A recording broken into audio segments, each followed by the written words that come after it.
This 10 News Update is brought to you by Honda.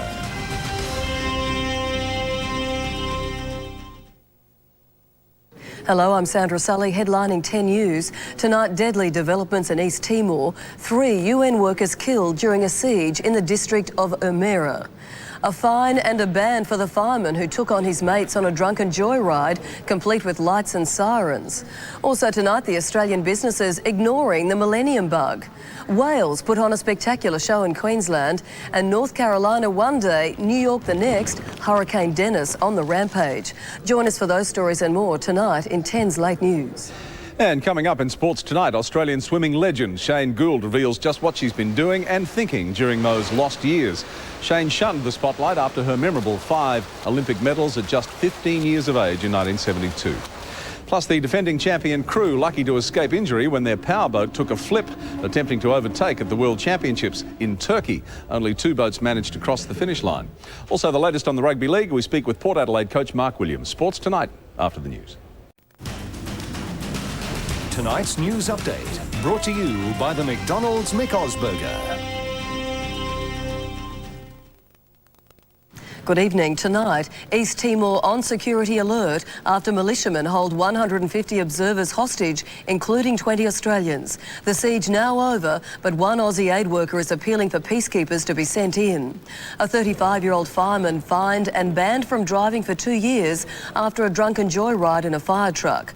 Turkey hit by another earthquake. Fears intensify for a missing Queensland teenage girl, and humpback heaven as more whales are caught frolicking time off the Queensland coast. Details Late News. And ahead in sports tonight, West Coast Eagles coach Mick Malthouse drops a bombshell. He's quitting the Perth-based AFL club. The decision comes as his side prepares to play the Western Bulldogs on Friday night in the qualifying final, and he's not letting on about his future.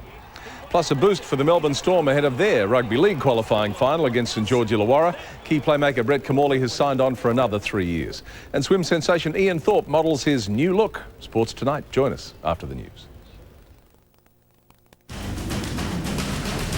This is a 10 News Update.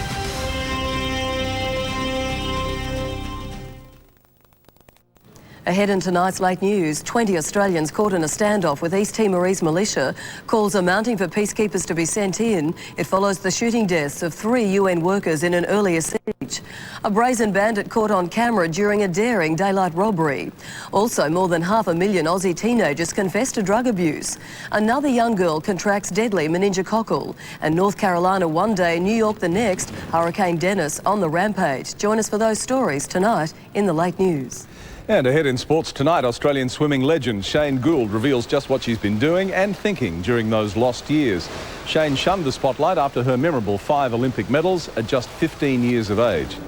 Plus, the defending champion crew lucky to escape injury when their powerboat took a flip attempting to overtake at the World Championships in Turkey. Only 2 boats managed to cross the finish line. Also, the latest on the Rugby League, and we speak with Port Adelaide coach Mark Williams. Those stories, plenty more. Sports tonight. Join us right after the news. Up next, post-poll trouble flares in East Timor, where 3 humanitarian workers are reported shot dead after a siege involving pro-Jakarta militia.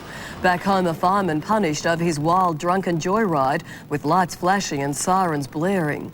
Also tonight, 2 wild robberies caught on camera.